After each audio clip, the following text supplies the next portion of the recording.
Hey everybody, welcome back into the weekly wellness podcast. My name is Kevin Crispin. I am the chief of staff for My Pets Wellness. For all of our loyal viewers, you know that I was gone for a while. I have some bad news. I'm back. So back here to host everything. And of course, you guys are very familiar with these guys. We have Dr. Jason. How are you doing, sir? Doing great, man. Yeah, executive medical director. And we have Dr. Rodney, our director of wellness and personal growth. How are you, Dr. Rodney? I'm doing really well. All right, awesome.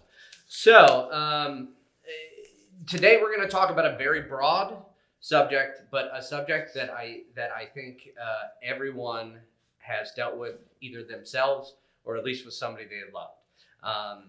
My brain was going through ways to make light of my struggles with anxiety, and I think that I'll take it a different route and just say that I've struggled with anxiety my whole life. It's something that I try to be as open as possible about, and I'm very proud to be a part of this company and this podcast because we are discussing very important things like this. So just wanted to get that out there. So anxiety, we've all heard it. Dr. Rodney, I want to ask you from a clinical perspective, how would you describe anxiety or what is anxiety? Well, like you said, it's a really very broad category. There's different types of anxiety. But when you boil it all down to the facts of the basis of what it's all about, it's related to fear. I'm in a dangerous situation. So the dangerous situation could either be I feel like I'm physically at risk. So if you have anxiety related to being around people, it's called agoraphobia, fear of the marketplace. If I have a fear of heights, I will get anxious when I'm in those kind of situations when I'm high up. If I have a fear of pets, some people do, right? Yeah. And so I get anxious when I'm around a pet. It could almost be anything. Another category of anxiety doesn't come from your physical danger. It's danger related to maybe a performance issue. For example, if I'm responsible for something at work and I'm not sure that I'm going to be able to meet the mark for the performance, I'm going to get really anxious. It's actually related to dangers, not physical danger, but my safety is at risk because if I don't perform well, it might impact my job, it might impact my employment, and that's where the anxiety comes from. And then when you get anxious, it's really kind of interesting. It's some typical responses. There's actually a physical response. It's very noticeable. Mm-hmm. You know this. But yeah, my heart starts beating really fast. I can start sweating. I'm very nervous and I'm walking around. I'm pacing. I can't get my mind to stop racing. And basically, when you boil it down to the root of the thing, your mind saying, I'm in danger, I'm in danger, I'm in danger. And I don't have control over the situation. If I have control over the situation, if I exercise some level of control, the anxiety will begin to decrease. What's going on in the brain is those three major chemicals in the middle brain. It's the imbalance between the dopamine and the norepinephrine is what creates the anxiety. Yeah, so, and you were talking about the physical reaction to that. The pacing, the heartbeat, things of that nature, sweating. Is that also, would you classify that as the body trying to gain control again or distract? Meaning the pacing, if they're, I know when I'm anxious, I pace, I count my steps, and it's like a way to try to divert my brain, or that's how I've always seen it. So anxiety becomes actually an obsession. So when I'm obsessing about the danger I'm in, I can use another obsessive compulsive behavior as a way to distract myself, dissociate from the anxiety coming from the dangerous situation. So like you said, if I'm counting steps, I can get obsessive about counting steps because when I'm counting the steps, I stop focusing on the real source of the anxiety. Or my pacing is a physical activity that provides energy. And in that way, it distracts me from the actual cause of the anxiety, which is usually something, again, related to danger. Does that make sense? It does. Yeah, that was me in vet school. So yeah, we'll talk about that in vet school. It took me probably half of undergrad to figure out how to study and how to prep for major exams. I was fortunate that a lot of people can cruise through high school, look at a paper, go and get an A. And so, yeah, and so we're lucky that way. But then you get to college and it's like, oh crap, I don't know how to study. I don't know what I'm doing. I don't know how to actually absorb this information. And so when I got to vet school and it's like a year and a half of college every semester, the anxiety around like, I have to do well. Like I wanted to be a surgeon for a while. And I was like, you got to be top one of your class to become a specialist. So I had a lot of pressure on myself, and my anxiety for that would turn into OCD, to where I wouldn't start studying until I cleaned my room. I had my computer with the PowerPoint over here and the Word document over here. I had the textbook here. I had my class notes here. I had blank lined paper here. I had brand new pens, and it had to be set in a very particular way to start studying. And I don't really have OCD tendencies or whatever you want to, however that would count in anything else in my life, but that's how I had to do that in order to study for vet, when I was in vet school. It sounds like to me that's kind of like that's something you could control before you went in to study and feel the danger. I think that Dr. Rodney is talking about. Is that a good assessment? Yeah, of that? it would be. Yeah. Okay, great. You know, when I was in chief of staff school, I went through the same thing every day. No, I'm just kidding. Can I ask you a follow-up question on the anxiety that you were feeling? When you started to feel that, was that kind of a new thing for you? At least it sounded like at least in the academic setting, it was a new thing for you. Yeah. I mean, I had my last year or two of undergrad, I started to figure out a system of how to focus and be successful. So but that was part of that was part of how it manifested. Yeah, is I was getting stressed about knowing like, all right, well, I'm not going to get into vet school if I have a 2.0 in undergrad. So I've got to figure out a better way to go about this as I get into the actually hard classes of undergrad. And that's just kind of how it manifested and went exponential when I got into vet school. One other thing I'll say, I've always thought of anxiety, I always call it the cancer of belief. It's like it just metastasizes. And when I experience anxiety, it's like I take something like the 2.0, like you were just saying, and I create a whole world that doesn't exist. And then all of a sudden I live in that world and not in this world. And based on what Dr. Rodney is saying, I feel so unsafe, feel in danger there. So I totally hear what you're saying. Yeah. Dr. Rodney, how do people generally diagnose anxiety? Like how would you diagnose it? Well, even a layperson can do it. Mm-hmm. It's the physical response is what people see. It's the pacing, it's the wringing of hands, it's the sweating, the breathing fast. So that part of it is, okay, I know that they're anxious. The cause of the anxiety is difficult to determine just by the physical response, because it can be anything, okay? So there's a diagnostic criteria for anxiety, but it depends on if it's generalized anxiety disorder or agoraphobia or fear of the marketplace, or whether it's a fear of heights or fear of getting ill, those kind of things. So what you see, the physical response is the anxiety. That's the easy thing to see. You're always worried about something. The worry comes from what you interpret as the dangerous situation. Here's the funny thing, though. In the great majority of these situations, there's nothing to fear. There's no danger at all. It's manageable. You have to understand that anxiety and fear is a reaction to the situation. It's your interpretation that I'm actually in a dangerous place. But is that really true in most cases? Not actually, right. Okay? And so you diagnose those feelings and trying to figure out, okay, what step do we take to try to bring back into control what you feel is out of control? All okay. Right? That's a reassuring thing, the way that you just described that. Mm-hmm. So it's my understanding that 1 in 3 people suffer from anxiety. So one of the 3 of us. With that being the case, why do you think, and this could be, Dr. Rodney, from your perspective, why do you think that's so common? And then Dr. Jason, having worked in the vet field for numerous years, do you think it's common in the vet field and why? So we'll start with Dr. Rodney. Well, first of all, you are right. about 1 in 3 people get diagnosed with some form of mental health illness known as anxiety. We all get anxious. There's not a single person on the planet Earth that doesn't, even on a daily basis, go through a short period of anxiety when they're in a situation where they don't have control and they're worried and they think they're danger around either physical danger or performance-related danger. So all of us are doing it. What differs from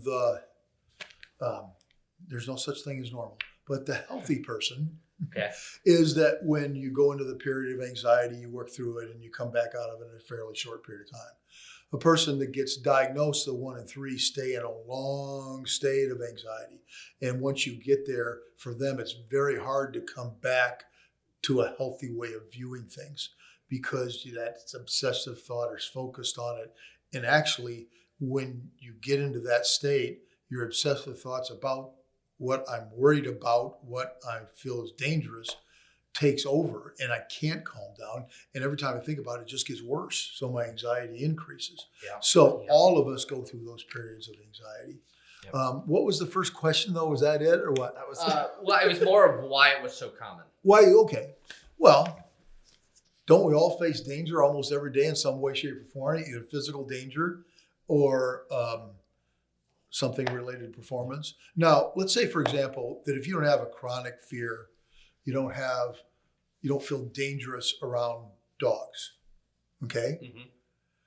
But if you're walking down the street and there's 3 pit bulls that are not well trained and they're coming after you, are you going to get anxious? Yes. Okay. Now, in that case, there is a real danger, so I'm not going to run, okay? But you understand that? So, but some people have that chronic state of being fearful at all times of certain things. Got it. So what I have to do is when I feel the fear, which creates the anxiety, I've got to take control of the situation. Now, I know I've said before, control is always an illusion, but there's some ways in these situations you can take control. For example, if I have anxiety because I'm standing right on the edge of the Grand Canyon because I wanted to see how cool it was to look right over, it's creating anxiety because what happens if I slip? What happens if I faint? I'm going to die. Mm-hmm. So I have to take control. So what would you do? Take step back, or maybe 2 step backs. I can still kind of see over. That's taking control of the situation. So if you have agoraphobia, fear of the marketplace, can you actually be around other people? Yes. Yes, you can, but you don't think you can because every time you think about it, the problem gets bigger and bigger and bigger. Yeah. So how do I take control of that situation? Well, it's exposure therapy type stuff. I start with a small group of people and learn how that can be safe there. And then I keep expanding. And eventually you get to the place where when you're in a large group of people, you now feel like you are in control and there is no actual danger. Does that make sense? It does. And I think that's something we're going to touch on next week too. I think that's a really good primer we're going to talk next week about coping with the anxiety. But so thank you for that. Mm-hmm. So Dr. Jason, back to you. Yeah. Is this common in the vet field? Yeah. Okay. Why do you think it is so common? I mean, it's everything. Really, the big focus, I think, of the vet field is the performance-related anxiety. Mm-hmm. I think that most of us don't have physical fears of this career. Most of us don't have a lot of interactions. Oh, and this was in my brain. I've been bit by more chihuahuas than pit bulls. I love pit bulls. I have to say that. That scar right there. I know, but everybody picks them. Everybody, yes, it did. Everybody picks pit bulls, and I'd say I've been bit by more chihuahuas than little. Anyways, had to say that. Okay.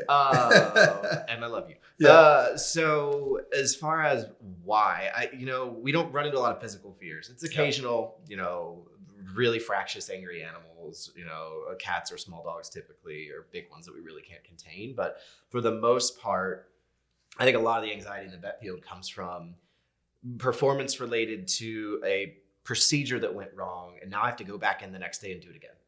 I had a spay go horribly wrong and I have to go in 20 minutes later and do another spay. On a different animal. Yeah. And then you're afraid that you're going to, the same thing's going to happen. Yeah. Right? Or you have a client that just doesn't listen to anything you say. They go home and they tear you a new one online. And now your reputation's tarnished and you're worried about what that's going to do as a solo practitioner. It's your hospital, it's your name, and they're out there saying things that just straight up aren't true.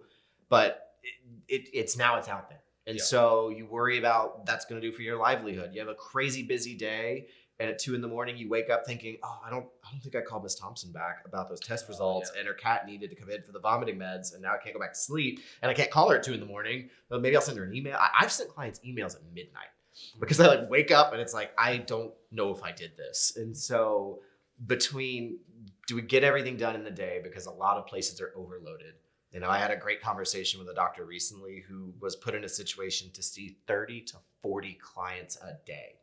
That's insane. 30 to 40. Really? Yeah.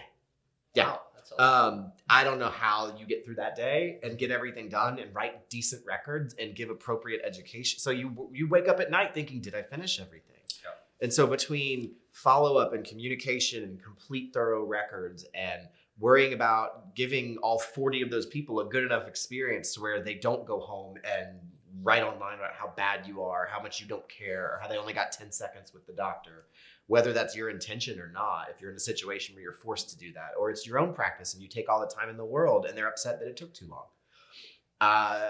And so there's just a lot of things about, are they happy? Is the pet cared for? Did I do a good job? Or if I make this mistake, worrying about making it again. Okay. Yeah. Kevin, can I say something? Please. Because he did an excellent job of describing the anxiety related to performance. So what's the danger? Well, in actuality, you're probably not going to get fired in most cases. What the real danger is it's related to a fear. It's the fear of failure. See, all of those things are related to, I'm going to fail. I can't fail. I'm afraid to fail. It might have implications for my life in a variety of different ways if I fail. So when you understand that the performance-driven anxiety is about the fear of failure, you can take control of that by realizing, first of all, that all of us fail occasionally and we get through it and it's going to be okay. And that actually when we fail, we found a way not to do it. And the next time I'm probably going to learn from that and do it better the next time. So now if I'm not afraid to fail, I'm not going to have as much anxiety when those situations come up. Okay. But I learn as I go along when I fail. But the danger is I'm afraid to fail. Does that make sense? Yeah. That's all And it that is. makes a lot of sense. And It's really good explanation. Mhm. I think for the root of what a lot of us struggle with. Sorry, Yeah. go ahead. No, I was going to say, that's one of the things that's scariest to us is that, yes, it's performance and it's failure, but some of our failures have real consequences. That's true. It took me weeks and multiple methods to process the first time I had a patient die on the table that was my responsibility.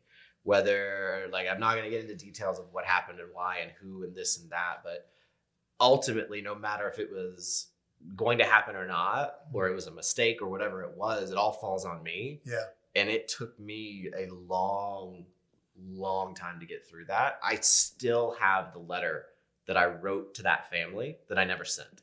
It's 2 pages. I put it in my journal. That way I could read it to myself whenever I have something like this happen. But as a reminder of how to get through this and what I would have, it took me forever. And I had to go back the next day and put another animal under anesthesia. Wow. So Get back on the horse, see if you're right at this time. You don't have a choice. Did you do your best? Yeah. Are you perfect?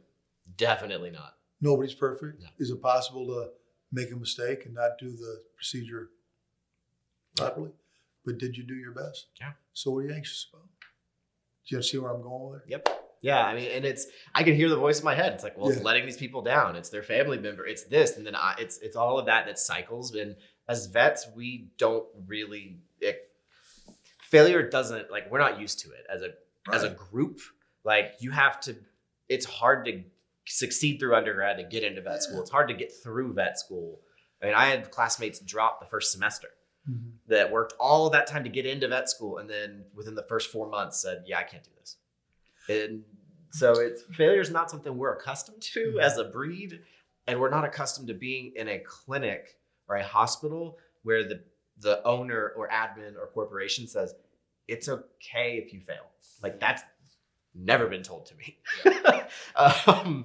Well, they must be pretty perfect people then. Right. See, it's the performance fear driven by the fear of failure. Yeah. So then I have to be perfect. And it's that cycle of thought which creates the anxiety because you can't be perfect. You know you can't be perfect. I know I can't be perfect and they know they can't be perfect. So what we're really obsessing about is a standard of perfection which is unattainable. So the way I take control of the anxiety related about that is I'm not going to say here I have to do this perfectly because that's too much for anybody to do. I'm going to do the very best I can in this situation. If I do fail, I will learn from that failure. Does it have consequences that are tragic for a family that loses a pet? But see, if you put all that fear on yourself and pressure to be perfect, anybody's going to become anxious. Yeah. You know? Welcome So- to the vet field. Now, see, again, all of us do that even on a daily basis, some way, shape, form. But in the vet field, I would think just like in the medical doctor field, constantly you're faced with that pressure to do your best and not make a mistake because there's dire consequences. Yeah. So no wonder, vets have such a high level of anxiety. Yeah, and I think that's a really good place to wrap up for this week because, one, I think you have really elucidated well what anxiety is.